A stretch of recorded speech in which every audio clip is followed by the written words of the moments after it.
Students, welcome to RT academy. और मैं आपका बायोलॉजी मेंटर नागिन साहू और 11th के लिए आज हम एक नया चैप्टर लाए हैं, न्यूरल कंट्रोल एंड कोऑर्डिनेशन।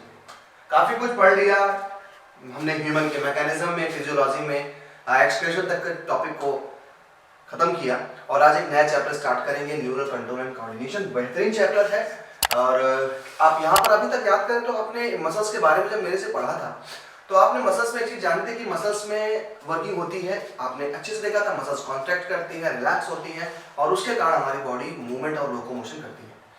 लेकिन आज हम ये जानेंगे कि आखिर मसल्स को पता कैसे चलता है कि कब उसको वर्क करना है, कब नहीं करना। तो बेसिकली हमारे इस चैप्टर का यही एक एम है कि आपको ये बताया जा सके कि कैसे मसल्स को मैसेज पहुंचता है। तो वही हमारा चैप्टर है और आज का हमारा टॉपिक है इंपल्स ट्रांसमिशन। कैसे इंपल्स ट्रांसमिट होते हैं ये हमें बताया जाएगा।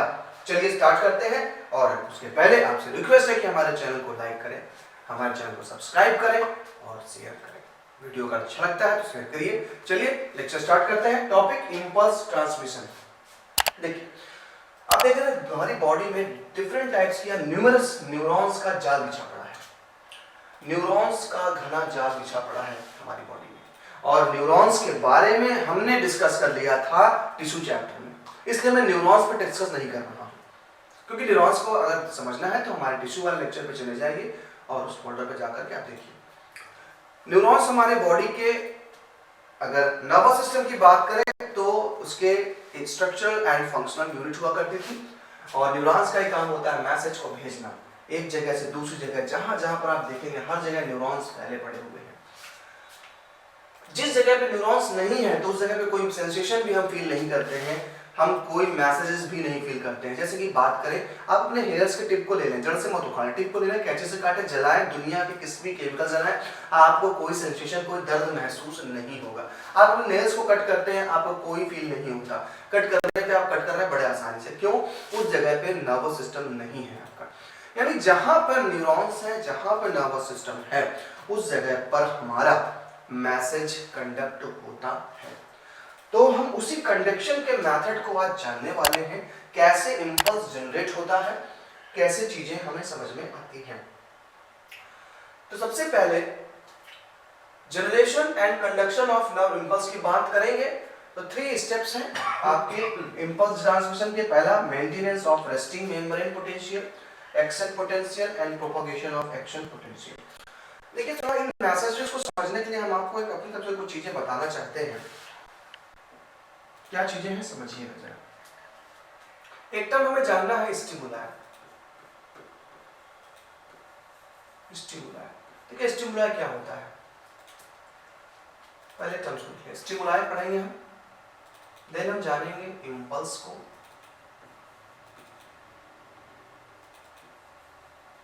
फिर हम जानेंगे रिस्पॉन्स को,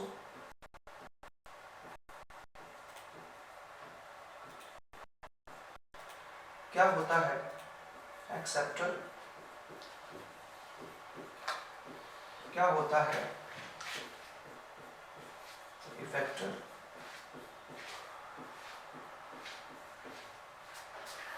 क्या होते हैं stimuli, impulse, response, acceptor, effector. Okay, क्या होता है पोलराइजेशन,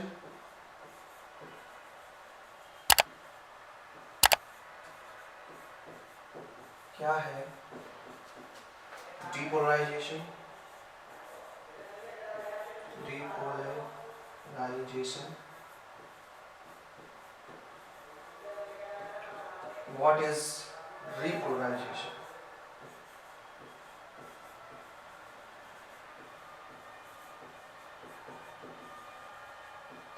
इतने सारे टर्म्स हमारे इन चैप्टर्स में इन्वॉल्व होते हैं। इन चैप्टर्स के टर्म्स को पहले समझ लेते हैं जिससे कि हमारे आगे टॉपिक आसान हो जाए। सबसे पहला स्टिमुलाई। स्टिमुलाई क्या होता है? कोई भी एटमॉस्फेरिक, कोई भी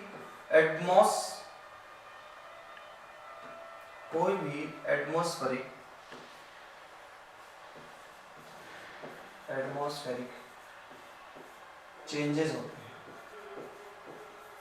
कोई भी एटमॉस्फेरिक चेंजेस होगा, कभी मैं यहाँ खड़ा होता हूँ, कभी वहाँ खड़ा होता हूँ, सिंपल सी बात है, ये एक चेंज हो रहा है और ये चेंज आपको सेंसेशन देता है कि हाँ भाई हमें इधर देखना है या इधर देखना है।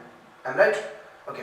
आप जहाँ भी बैठे हैं, कभी वहाँ का टेम्परेचर अच्छा होगा, नहीं अच्छा होगा, एसी चला लेंगे, नहीं है ब्लोअर चला लेंगे, आपका अगल बगल का जो माहौल है, जो मौसम है, वो भी एक तरीके का क्या है, स्टिमुलाई है। तो एटमॉस्फेयर में कोई भी चेंजेस होते हैं, उस चेंजेस को हम स्टिमुलाई नाम देते हैं, जो हमारी बॉडी को अफेक्ट करता है, हमारी बॉडी को मजबूर करता है कि हम उसका रिएक्शन करें। बहुत गर्मी लगती है तो हमारी बॉडी स्वेटिंग होती है, गर्मी का लगना स्टिमुलाई है और स्वेटिंग यानी पसीने का निकलना रिस्पॉन्स है। इस चीज को याद रखिएगा कि जब कभी भी एटमॉस्फेरिक कोई चेंजेस हुआ तो हमने उसका रिस्पॉन्स दिया है। तो जो चेंजेस हुए हैं वो स्टिमुलाई है और जो आप देते हैं, रिएक्शन देते हैं, वो रिस्पॉन्स है। ओके। इंपल्स क्या है? स्टिमुलाई और रिस्पॉन्स के बीच, रिस्पॉन्स यानी रिएक्शन, स्टिमुलाई और रिएक्शन के बीच जब मैसेज कन्वे होता है, मैसेज जाता है, वो इलेक्ट्रिकल हो सकता है, वो केमिकल हो सकता है, उस मैसेज को हम इंपल्स करते हैं। कभी कभी स्पेलिंग्स कॉमन सेंटेंस की नहीं आती है, तो उस मैसेज को हमने इंपल्स बोला। अब सवाल उठता है, अच्छा मेरे को बताइए, एक मॉस्किटो ने आपके हाथ पे बाइट किया, इस जब मॉस्किटो ने बाइट किया तो आपको हल्का सा पेन होता है ना, चुभता है, और आप उस चुभने की रिएक्शन क्या करते हैं? पटाख से मार डाला। मॉस्किटो ने बाइट किया, स्टिमुलाई, अंदर मैसेज गया, इंपल्सेस, आपने उसे मार दिया, रिस्पॉन्स। आप देखते होंगे कि आपने जिस हाथ से मारा है उसके लिए मसल्स इन्वॉल्वमेंट होता है, और काटने की जगह कहां पर काटी उसने? स्किन पे, यानी स्किन रिसीव कर रहा है स्टिमुलाई। ऐसे हमारी बॉडी में जो सेल्स ऑर्गन है वो हमारे क्या होते हैं? एक्सेप्टर्स होते हैं, यानी वो मैसेज या स्टिमुलाई को रिसीव करने का काम करते हैं। और जब उनके बिहाफ पे आपकी बॉडी में ग्लैंड्स हार्मोन्स निकालें या फिर आपकी मसल्स फंक्शन करती हैं, मारती पीटती हैं, तो वो हो जाता है रिस्पॉन्स। और वो करते कौन है? इफेक्टर। तो एक्सेप्टर में हमारे क्या है? सेंस ऑर्गन है। आंख से हम देख रहे हैं, वो भी हमारा रिसेप्टर है। स्टिमुलाई क्या है? उसका देखने का काम है, कान से सुनने का काम है, सुनने का वो हियरिंग के स्टिमुलाई को देता है। इफेक्टर्स हमारी मसल्स होती हैं, साथ ही साथ हमारी ग्लैंड्स होती हैं, ये हमारे इफेक्टर्स होते हैं। क्या है पोलराइजेशन? पोलराइजेशन का मतलब है नॉर्मल कंडीशन, कोई फंक्शन नहीं हो रहा है, नॉर्मल कंडीशन है। तो जब किसी ऑर्गेनिज्म में नॉर्मल कंडीशन चलती है, यानी आप अगर सपोज सो रहे हैं, आपकी मसल्स में कोई एक्टिविटी नहीं है, कोई सेंसेशन नहीं ले रहा है, ना कोई रिस्पॉन्स दिया जा रहा है, वो कंडीशन हमारी पोलराइजेशन होती है। और जैसे ही सेंसेशन चालू हो जाते हैं, हम वर्क करने लगते हैं, इस कंडीशन को बोलते हैं डीपोलराइजेशन, यानी फंक्शनल स्टेज को शो करता है।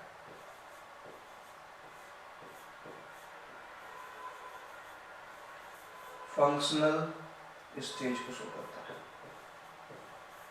कब शो कर रहा है? जब एक्टिव हो गए, एक्टिवनेस आ गया, तो फंक्शनल स्टेज को शो कर रहा है, फंक्शनल कंडीशन को शो कर रहा है। और जब मसल्स फिर से काम करने के बाद, अभी नॉर्मल कंडीशन पे, क्लियर?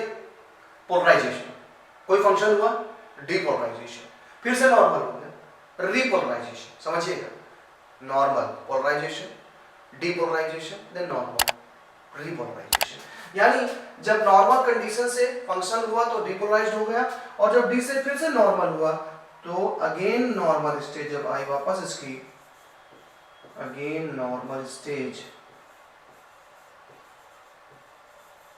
तो वो हो गया रीपोलराइजेशन। तो ये बहुत ज्यादा यूज होने वाले टर्म्स हैं इस चैप्टर में, अच्छे से देख लीजिए। स्टिमुलाई क्या है, इंपल्स क्या है, response, acceptor, effectors, polarization, depolarization and repolarization. तो ये इंपॉर्टेंट टर्म्स हैं इस चैप्टर के। चलिए अब चलते हैं अपने टॉपिक पे। कह रहे 3 स्टेप्स है इंपल्स। अब देखिए इंपल्स वही विद इन जो मैसेज चल रहा है, न्यूरॉन्स में जो मैसेज जा रहा है, इंपल्स ट्रांसमिशन। पहला, maintenance of resting membrane potential. Second, excel potential. Excel potential क्या होगा? आपका डीपोलराइजेशन, ये डीपोलराइजेशन को शो करना है। ये कर रहा है डीपोलराइजेशन, और ये पोलराइजेशन है, resting stage polarization, and last वाला propagation of action potential, depolarization. चलिए 3 स्टेप है, पहले एक स्टेप को समझते हैं। Maintenance of resting membrane potential क्या है, बहुत यहाँ पर ध्यान से देखने वाली चीजें हैं। Neural membrane contains various selectively permeable ions channel.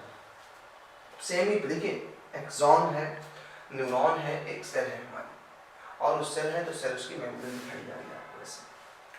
कह रहा सेलेक्टिव परमेएबल मेम्ब्रेन कई सारे मिनरल्स के लिए चैनल्स रखती है, मिनरल्स अंदर आए या मिनरल्स बाहर जाए, उनके लिए इनके पास खास टाइप के चैनल्स होते हैं। In a resting neuron not conducting impulse, the axonomal membrane is more permeable to potassium ions and nearly impermeable to sodium ions। क्या कह रहा है, जब रेस्टिंग स्टेज होती है तो पोटेशियम के लिए ये मेम्ब्रेन बहुत परमेबल होती है, पोटेशियम के लिए, यानी पोटेशियम अंदर से आराम से अंदर आएगा, लेकिन सोडियम के लिए ये इम्परमेबल होती है, यानी सोडियम के लिए जब इम्परमेबल है तो सोडियम अंदर भरा रहेगा। Also the membrane is impermeable to negative charge proteins, और नेगेटिव चार्ज प्रोटीन के लिए भी ये इम्परमेबल रहेगा।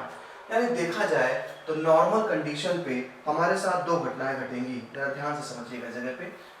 कह रहा है कि जब रेस्टिंग स्टेज होती है तो पोटेशियम के लिए हमारा चैनल्स हैं, ये क्या है, परमेएबल है, बट सोडियम के लिए परमेएबल नहीं होते।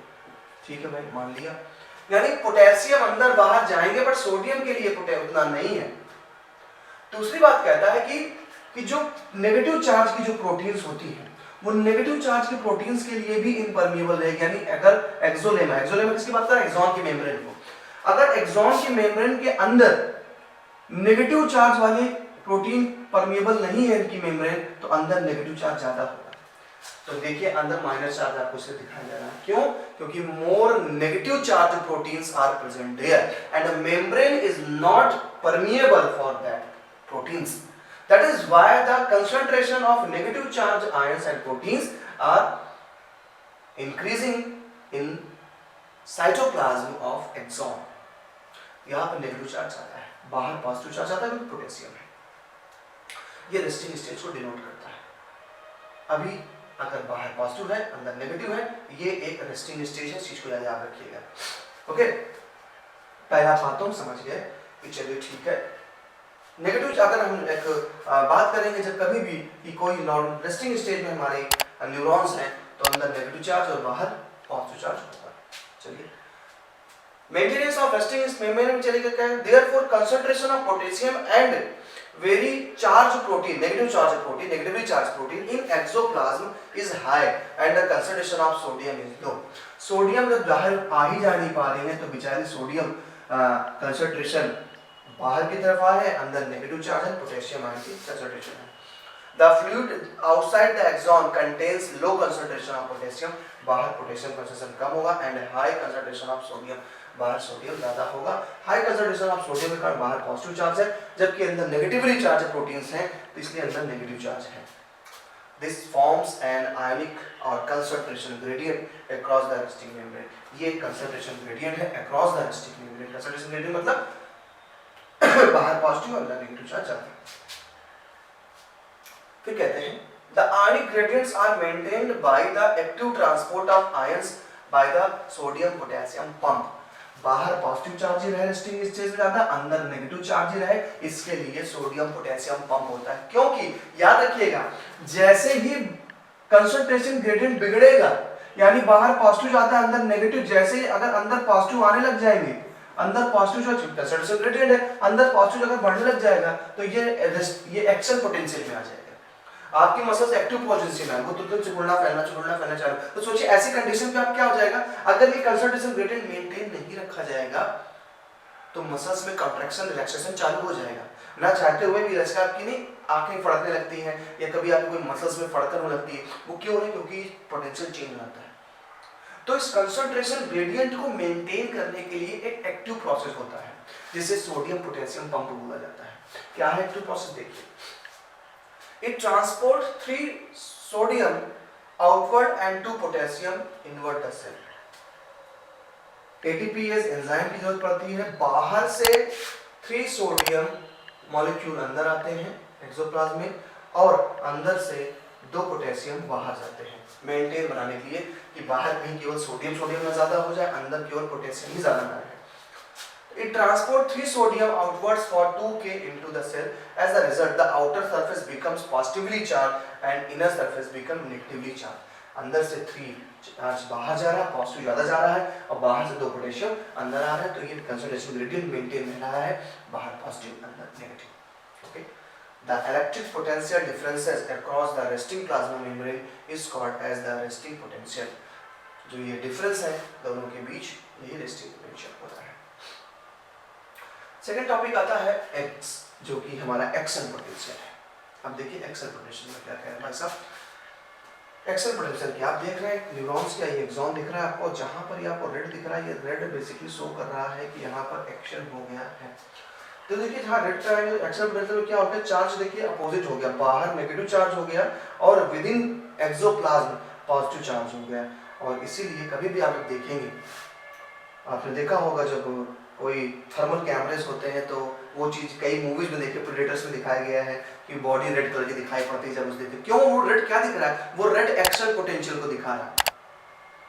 आप देखेंगे बॉडी में कहीं येलो कहीं रेड होता है, तो रेड वाला एक्शन पोटेंशियल दिखा रहा है. वही यहाँ चीज चल रही है. जैसे ही चार्जेस चेंज हो जाएंगे, चेंज कब होंगे, ये चेंज होते हैं किसी के टच करने से, ये चेंज होते हैं किसी के देखने से, ये चेंज होते हैं किसी के सुनने से, ये चेंज होते हैं किसी के वाइब्रेशन से.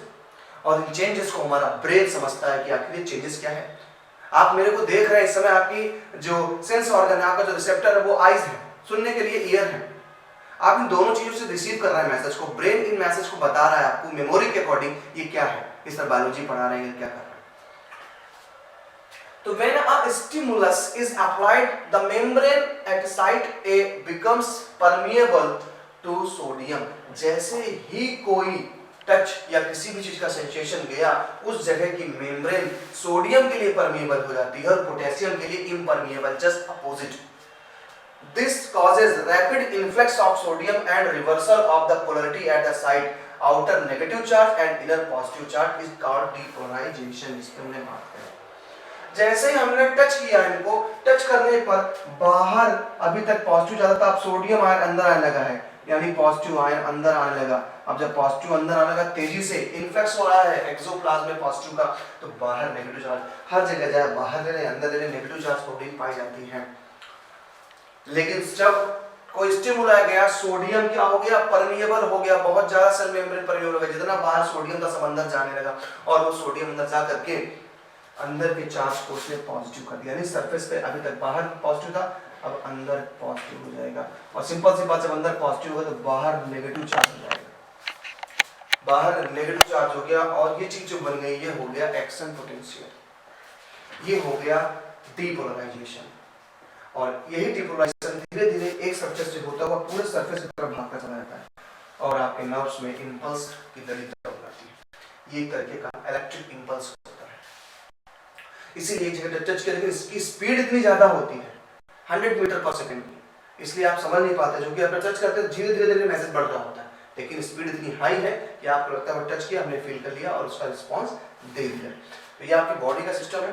तो the electrical potential differences during the depolarization across plasma membrane is called 10% action potential और नर्व इंपल्स. इसी को नर्व इंपल्स नाम दिया जाता है. अब आते हैं बात प्रोपगेशन क्या है. At a site ahead, side B पे दिखा रहा है,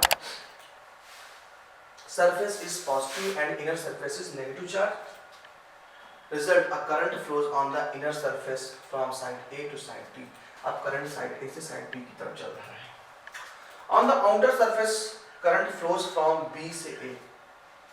क्योंकि आप पता है जिस तरफ इलेक्ट्रॉन होते हैं करंट उसी साइड में फ्लो होता है, तो कह रहा है करंट इस साइड में फ्लो हो रहा है और इंपल्स इस साइड पे चल रहा है.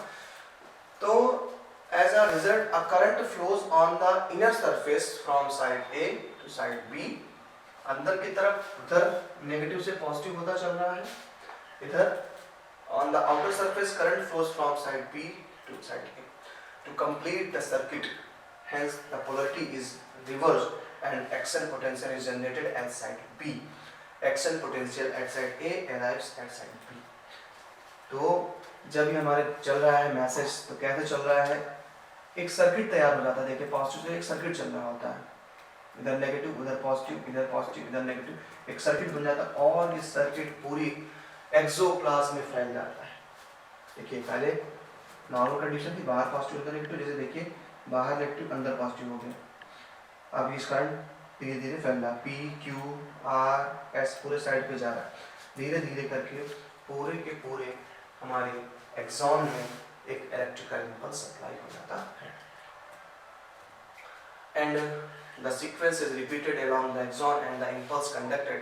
The rise in permeability of sodium is extremely short-lived. It is quickly followed by a rise in permeability of potassium. Immediately, potassium diffuses outside the membrane and restores the resting membrane. ज़्यादा देर के लिए हमारा sodium के लिए permeable नहीं हो पाती membrane, जैसे ही इंपल्स आया उतनी देर वो रही परमेबल, उसके बाद परमेबिलिटी खत्म कर देती है सोडियम की। तो जैसे परमेबिलिटी खत्म, फिर से चीजें कंसंट्रेशन बराबर हो गया है, और अब ये कंडीशन हमारी रिपोलराइजेशन की कंडीशन होती है, जहां पर फिर से एक रेस्टिंग स्टेज चालू, यानी मैसेज आया इधर बढ़ रहा है, इधर फिर से क्या होता है, रेस्टिंग स्टेज चालू हो जाती है। अगर स्टिमुलाई रुक गया है तो अब कंटिन्यूअसली अगर स्टिमुलाई चल रहा है तो मैसेज कन्वे करता रहेगा, याद रखिएगा इस चीज को।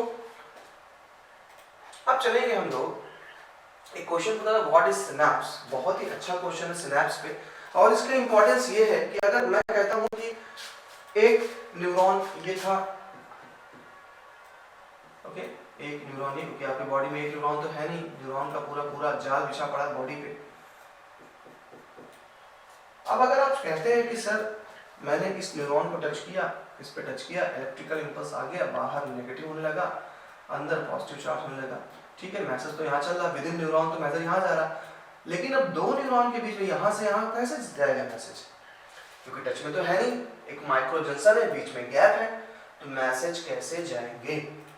इसके लिए हमारे पास केमिकल ट्रांसमिशन या केमिकल कंडक्शन होता है मैसेज का। अभी तक विद इन न्यूरॉन अगर आपने देखा तो इलेक्ट्रिकल मैसेज चल रहा था विद इन न्यूरॉन, अब न्यूरॉन से दो न्यूरॉन के बीच में जाएगा तो केमिकल मैसेज सेंड होगा।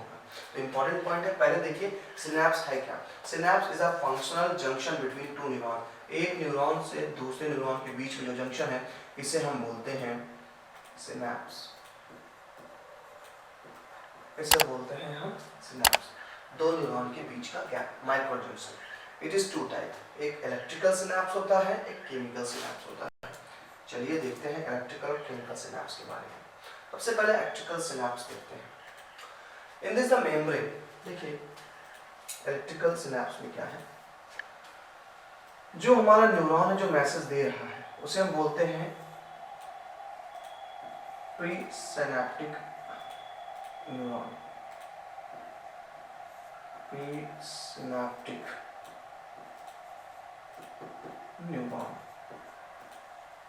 जहां पे मैसेज जिस जगह जाना है वो हमारा पोस्ट सिनैप्टिक न्यूरॉन होता है, और बीच में यही गैप जंक्शन है, इसे हमने बोला synapse. Okay, in this the membrane of pre and post synaptic neurons are in close proximity, so impulse transmission is similar to the transmission along an axon, यानी दोनों बहुत ही करीब होते हैं, दोनों एक दूसरे से टच में ही होते हैं। अब जब टच में है, देखिए ये हमारा पोस्ट है, ये हमारा पोस्ट न्यूरॉन है और ये पर प्री है, तो दोनों के बीच कोई गैप नहीं है, गैप एकदम सटे हुए हैं, तो यहाँ पर तो इलेक्ट्रिकल मैसेज ही जाएंगे, जैसे कि आपके विद इन एक्सॉन चल रहे थे, पॉजिटिव या नेगेटिव, sodium potassium complete accordingly. Impulse transmission is faster than in chemical synapse. Simple सी बात है यार, एक तार अगर दूसरे तार से टच में है तो करंट बहुत जल्दी सप्लाई हो जाएगा, लेकिन दो तार के बीच में गैप हो जाए तो करंट कहाँ से सप्लाई होगा। तो जो हमारा इलेक्ट्रिकल सिनैप्स है ये बहुत तेज कंडक्ट करता है मैसेज को, बहुत तेज कंडक्ट करता है ना।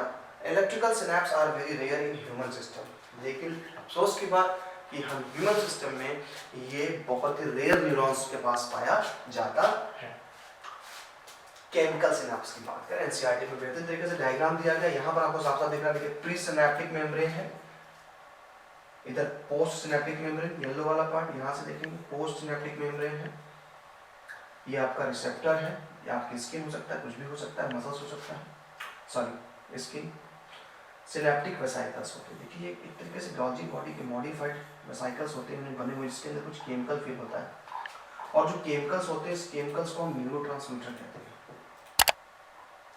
इस केमिकल को नाम देते हैं न्यूरो ट्रांसमीटर। इस केमिकल को कहते हैं न्यूरोट्रांसमीटर।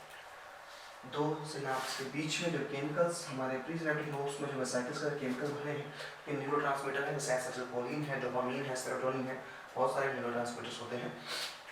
एंड अब अगर एक्सॉन में जाएंगे तो यहाँ मैसेज कैसे चल रहा था, अगर विद एक्सॉन चलता है तो बाहर क्या होता है, नेगेटिव चार्ज होता है, अंदर पॉजिटिव, बाहर नेगेटिव, अंदर पॉजिटिव, नेगेटिव पॉजिटिव। तो वहाँ तो मैसेज ऐसे आया, यहाँ भी ये चल रहा है, अंदर पॉजिटिव बाहर नेगेटिव चल रहा है मैसेज। आपको पता है ये एक्शन पोटेंशियल है, ये पोलराइजेशन है। जैसे ही मैसेज पहुंचता है हमारे सिनेप्टिक वेसाइकल्स में कुछ होता है, ये वेसाइकल्स क्या करती हैं, केमिकल को रिलीज करती हैं, और ये केमिकल दूसरे मेम्ब्रेन यानी दूसरे पोस्ट सिनेप्टिक मेम्ब्रेन पे पहुंचते हैं।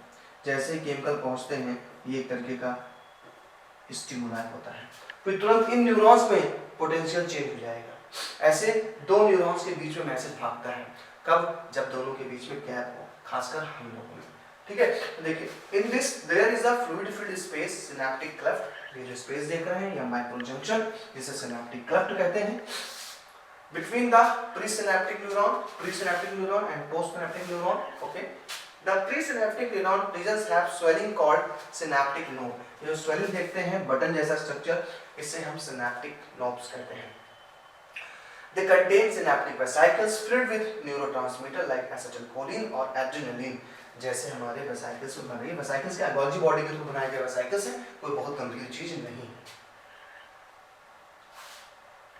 केमिकल के एलिमेंट चले तो impulse reaches at the axon terminal. Impulse पहले वहां तो इलेक्ट्रिकल इंपल्स चल रहा, positive negative positive negative positive negative, तो सिनेप्टिक नोब्स तक इलेक्ट्रिकल इंपल्स पहुंचा, बाइंड टू द, फिर क्या कहते हैं, जैसे पहुंचा सिनेप्टिक वेसाइकल बाइंड हो गया प्लाज्मा मेम्ब्रेन से, ये गए प्लाज्मा मेम्ब्रेन से आकर के टच हो गए, प्लाज्मा मेम्ब्रेन टच हो गया, रिलीजेस ऑफ न्यूरोट्रांसमीटर, और ये रिलीज कर देते हैं न्यूरोट्रांसमीटर। यहाँ देखिए गैप है उस वाले में, जबकि जो इलेक्ट्रिकल इंपल्स है उसमें गैप नहीं था। Release the neurotransmitter, it diffuse across the synaptic cleft. Synaptic cleft बीच का जो माइक्रो गैप था, माइक्रो जंक्शन था, उस जगह से डिफ्यूज होकर पहुंचा। Combine with the receptor of the post synaptic membrane. हमारे पोस्ट सिनेप्टिक मेम्ब्रेन में जो रिसेप्टर्स हैं, आपको पता है रिसेप्टर एक तरीके के चैनल्स हैं, एक तरीके के आयंस के चैनल्स होते हैं, उसको रिसीव करने के लिए उसी रास्ते से वो अंदर जाएंगे, उन चैनल्स तक पहुंचे गए synaptic membrane. Opening of ion channels allow entry two of ions, और आयंस की एंट्री अलाउ हो गई। जैसे एंट्री इनकी चालू हो गई आयंस की, generate action potential. This action potential में बी एक्साइटेटरी और इनहिबिटरी।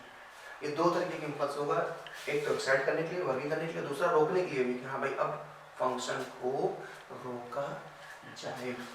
तो ऐसे करके हमारा एक तरीके के देखा जाए तो हमने इलेक्ट्रिकल और केमिकल मैसेज के बारे में जाना, और आपको शायद यहाँ समझ में आया हो कि आखिर हमारी मसल्स पे जो वर्क हो रहा है, हमारी मसल्स जो काम कर रही हैं, हाँ कोई भी एक्शन पोटेंशियल है आपकी बॉडी में, चाहे आप किसी को देख रहे हैं और देख करके आइडेंटिफाई कर पा रहे हैं कि ये कौन इंसान है, ये भी सब कुछ सब इम्पल्सेस के कारण हो रहा है। बस हर सेंस ऑर्गन में अलीब टाइप के रिसेप्टर्स लगे हुए हैं, देखने के लिए रिसेप्टर्स अलग सेल्स हैं वहां पर, और हियरिंग के लिए अलग रिसेप्टर्स हैं हमारे पास, टच और प्रेशर को फील करने के लिए स्किन पे अलग रिसेप्टर्स लगे। यानी बॉडी में डिफरेंट ऑर्गन के लिए, डिफरेंट सेंसेस के लिए डिफरेंट टाइप के हमारे रिसेप्टर्स लगे हैं। उनमें कुछ खास इंपॉर्टेंट टाइप की सेल्स होती हैं जिनके थ्रू हम उस चीज को रिसीव करते हैं। फिर बॉडी के अंदर न्यूरॉन में सोडियम पोटेशियम पंप का खेल चलता है, इलेक्ट्रिकल और केमिकल इंपल्सेस का खेल चलता है, और हमारा ब्रेन हमें बताता है कि कब हमें एक्शन पोटेंशियल में होना है, कब हमें डिपोलराइज होना है और कब हमें रिपोलराइज होना है। तो ये था इंपल्स का खेल मेरे साथ, जो कि हमने जाना। अच्छे से समझिएगा इस इंपल्स के बारे में, इंपल्स को बहुत हेल्पफुल होगा। तो आज का लेक्चर यहीं पे फिनिश करते हैं अपने इंपल्स पे। अच्छे से रिवाइज करिएगा, मुलाकात करेंगे नेक्स्ट लेक्चर पे। तो तब तक के लिए अपना ख्याल रखें और हमारे चैनल को सब्सक्राइब करें। चलिए मुलाकात करते हैं नेक्स्ट, तब तक के लिए बाय।